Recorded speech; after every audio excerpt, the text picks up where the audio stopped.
Alright guys, so this is going to be a longer video and I'm going to kind of give you a good broad general overview, kind of broad spectrum look into a lot of different guns and why they might work for a first-time gun owner, or maybe not necessarily a first-time gun owner, but maybe somebody who hasn't owned guns in a while, or maybe they did own a gun a long time ago, or maybe they own a gun now but they're not sure that it's what they really need. Whatever the case may be, look, right now we're kind of in panic mode, crisis mode if you will. We're in a state of national emergency, world emergency quite honestly, with the coronavirus, with COVID-19, and people are panicked. Look, even in good times, bad people do bad things, but in bad times, bad people tend to do even more bad things. I mean, look, when LA wins a championship, you know, people go out in the streets and loot and riot and light fires and flip over cars and cause property damage. Can you imagine if things get really, really bad now? And trust me, they are going to get worse before they get better. We are just at the beginning of this particular crisis, okay? And so understandably, a lot of people who might not previously have cared about guns want to have something to defend themselves with. And unlike a lot of other people who I'm seeing on YouTube and on Facebook and everywhere else within the gun community, I'm not going to be an asshole about it. I'm not going to say, told you so. I'm going to say, welcome. What can I do to help? I'm glad you finally realized the need to own a gun, maybe the need for something like the Second Amendment, and what can I do to help you? That's what I'm going to say. Welcome. And I think that's what everybody, all gun owners, all people who care about the Second Amendment, should say to all these new gun owners, okay? And so what we're going to do today is just kind of go over all the different categories of guns and how they might work for you, because quite honestly, right now, I mean, it's slim pickings, man. You go into a gun shop, you go into a sporting goods store, and there's very few things left. People are buying stuff out left and right. Not to mention when it comes to ammo, that kind of thing, it could be hard to get a hold of something that you would want to defend yourself or your family or your home or your property or whatever it may be. So I want to go over all the different categories, the 5 categories of guns as I see them, which is going to be 22s, rifles for defense, rifles for hunting, shotguns and handguns, all of which, if used properly, can defend yourself with. They just, generally speaking, usually tend to have different things they're better at. But we're going to go over those 5 different categories to hopefully help you figure out what type of gun you should be looking for, or if you walk into that gun shop and there's only 3 guns and none of them are what you exactly thought you were looking for, maybe you'll remember this video and go, oh well, I do remember that gun and that it was good for this and this and this, and that it is a pretty good usable gun. Maybe that's something I can go ahead and get into. So let's go ahead and jump right in. Alright, now for our first category we're going to talk about 22s. Now 22 of course refers to the actual caliber, the bullet that these guns shoot, which is a very, very small 22 caliber bullet, usually reserved for things like, you know, having fun, plinking at the range, shooting targets, maybe shooting small game like rabbit or something like that, or sometimes for training purposes. It is a small, I don't want to say ineffectual round. Many people have been stopped from getting shot with a 22. Many people have died from getting shot with a 22. You know, you hear these stories that, oh, somebody put down a deer with a 22. Well, that's great and all, but it's luck more than anything else.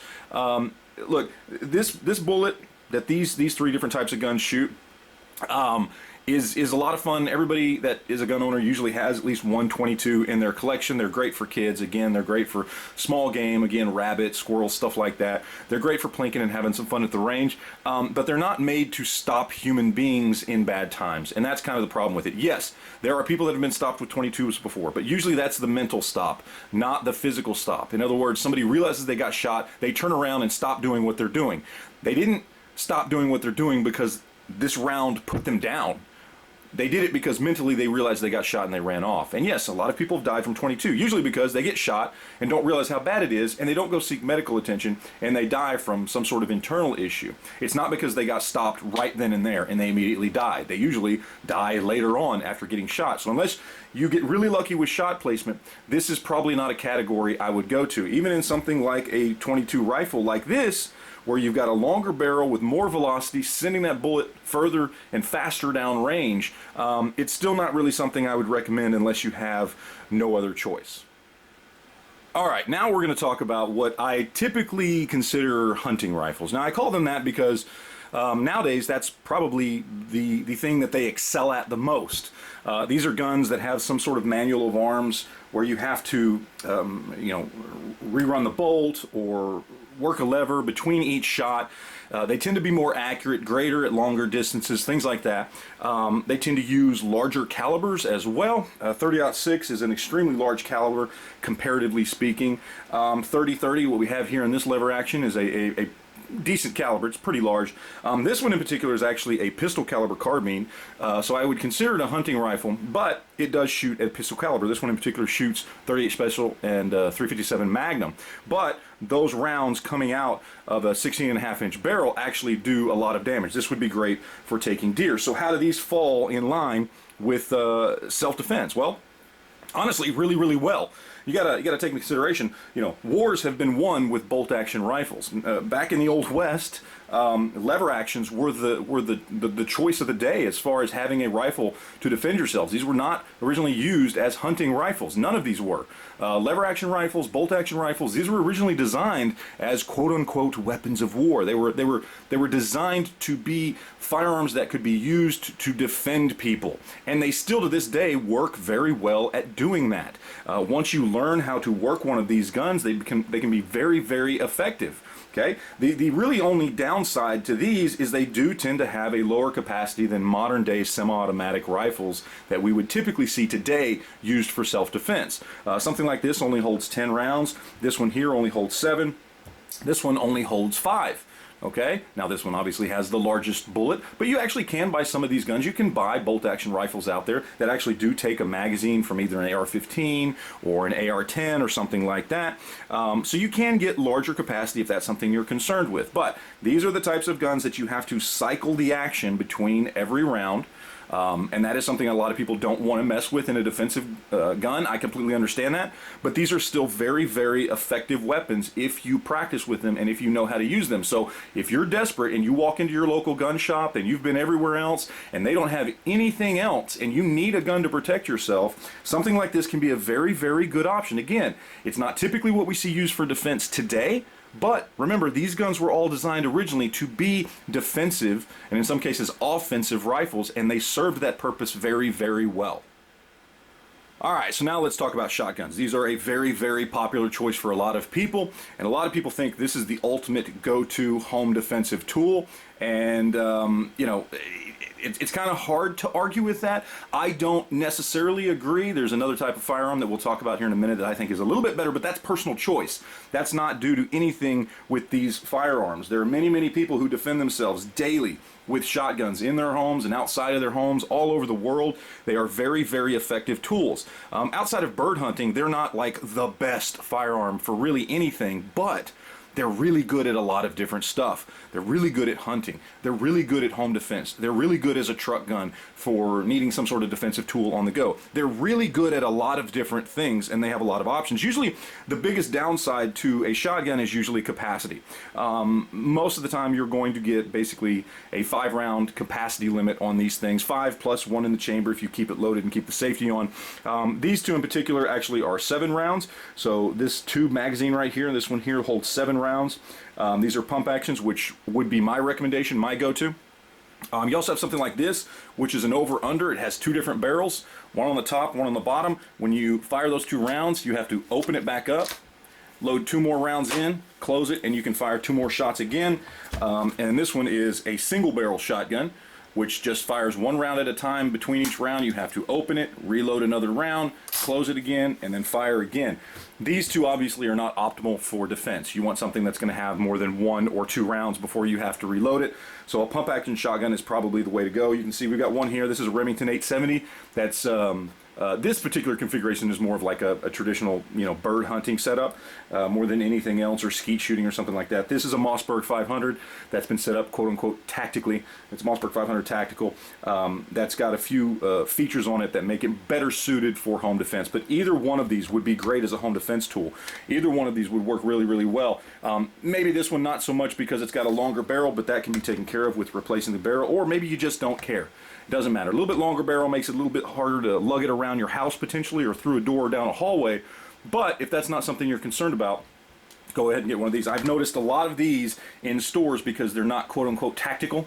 right? So a lot of people are just ignoring these. Don't ignore this. This is a very, very good, effective home defense tool for whatever ails you, okay? So please don't overlook something like this just because it doesn't look like something like this, because this can look like this very, very easily by simply swapping out a barrel and changing out wood grips and stocks for, you know, cool plastic ones. So that's really the only difference between these two, and so there you go. But definitely a good pump action shotgun is definitely a really good choice, as long as your main reason for buying a gun isn't to conceal it, you know, like to carry a pistol around with you or something like that, because obviously you can't do that with these. Okay, now let's talk semi-automatic rifles, or as I like to call them, defensive rifles. I feel like these fit the term defensive rifle better because they're more modern, they're semi-automatic, they usually tend to be smaller and lighter than what we looked at earlier with like a hunting rifle, and so they're a little bit easier to use for most people to defend themselves and their homes and their families and their property, okay? What we have here is we have an AK-47, we've got an AR-15, and then here we've got an older SKS. This is an old Chinese gun. It was originally designed by the Russians, but it is a semi-automatic rifle. And all that means, for those that don't know, is simply you pull the trigger once, it goes bang, you pull the trigger again, it goes bang, you pull the trigger again, it goes bang, until it's got no more ammunition in it. It doesn't mean you just hold the trigger and it sprays, okay? Semi-automatic is not, contrary to what the media will tell you, an evil assault weapon, okay? That's a made-up political term that does not exist in the gun world. There's no such thing as an assault weapon other than in the minds of politicians and people who are anti-gun, okay? These are semi-automatic rifles. That is how they operate. One thing I'll tell you about these is, especially with AR-15s, a lot of people tend to get, especially new gun owners, tend to get intimidated by these. You shouldn't be. They're very, very easy, simple tools. They are not any more dangerous than any other gun out there on the market. There's a lot of misinformation about these guns, so it is definitely something worth checking out. The biggest draw to these is these are excellent defensive tools. Excellent defensive tools because they're very easy to use. AK-47s and AR-15s specifically, there are many other types out there as well, but obviously these are the two that most people are going to know. Now, as far as availability, a lot of people who are freaking out, probably not newer gun owners, but people who are already gun owners and don't want to get caught behind in the panic buying, have gone out and bought a lot of these. But here's one thing for some of you newer gun owners out there, or gun buyers who are looking for, let's say, an AR-15, for example. You can still buy these guns in parts. You can go to places like Palmetto State Armory, palmettostatearmory.com, and you can buy a complete lower and a complete upper, and you can have a gun like this for about $450.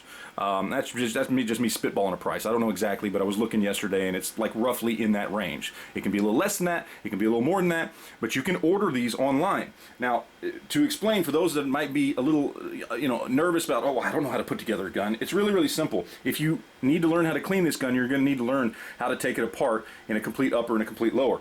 It has two pins right here. Okay, you pop this pin out on this side, okay, you pop this pin out on this side. This is how you clean the gun, and it comes into two different pieces. This piece right here is not considered the firearm. This gets sent directly to your home if you order it online, okay? It's complete, it's ready to go. This is how you clean your gun. This is how you disassemble it to clean it. This piece right here, because it has the serial number on it, is considered the firearm. This gets sent to your local FFL dealer or your firearms dealer. There you will go and get a background check to pick this up. Okay, but you can order this in two pieces fairly inexpensively, and there are still many of them available online if you know where to look. Places like Palmetto State Armory, Radical Firearms, there's many of them. Do a little Google research and you'll find these places. So if this is something you're worried about, and you're worried about, oh, I don't know if I should order one that comes in pieces, it's very, very simple, okay? This is not a difficult gun. You have to know how to do this just to be able to properly maintain the gun and take care of it. And then you pop two pins back in and it's a complete gun again. So that's just something I wanted to throw out there for those of you who are new and don't understand how easy it is to order this in quote-unquote pieces and then just assemble it when you get those pieces. So, all right, here we are to my number one recommendation, handguns. Why is this my number one recommendation? Very, very simple, okay? Due to their size, these guns can be wherever you need them to be when you need them to be there. You can carry these guns with you everywhere, even if that's from one side of your house to the other, or that's in your vehicle, or that's when you're going shopping, or whatever it may be. Obviously, check your local laws about carrying guns, but still, you understand what I'm saying. It's a lot easier to carry one of these to defend yourself in a bad situation than it is a rifle or a shotgun or whatever it may be. That's not to knock rifles and shotguns. In fact, just 2 days ago, I took a family member to go buy their very first gun, and just knowing their situation, actually a shotgun was the way to go for them. They bought a Remington 870 20 gauge, and it works well for them in their situation. But overall, in general, I think handguns are the best choice when it comes to just average, everyday defense for the average everyday citizen. They're small, they're convenient, and they're highly effective when it comes to defending yourself, your family, your property, whatever it may be. Handguns are used every day by the thousands to defend people's lives successfully, and I think it should be the first choice. If you have a choice in these trying times of not being able to find guns and ammo anywhere, if you have a choice, I would recommend handgun first. Now, we've got a few different types of handguns on the table. We've got a striker-fired Glock in 9mm. This one in particular, because of the base plate, holds 19 rounds in the magazine plus 1 in the chamber. That's 20 rounds. Here we've got a hammer-fired double-action, single-action SIG. I'm not going to go into all the differences. You can Google these terms so you have a better understanding, but I don't want to make this video too long. But this one is fired with the hammer. It is double-action and single-action, whereas this one is a striker-fired gun. It does not have a hammer. It has an internal striker, okay, and it's a different type of trigger, but both guns are very, very effective, okay. Then you've got something like this. This is an old school design. This is a 1911. These guns have been in service in military and law enforcement for well over 100 years. It is an old school, tried and true, single action, hammer fired design. They work. The biggest downside between this and something like those two is capacity. This is a single stack magazine that only holds 8 rounds, whereas on the Glock, you have a double stack magazine that again holds 19 rounds. Now, that being said, this is 9mm, this is 45. 45 is a considerably larger cartridge, considerably larger bullet. It hits a little bit harder.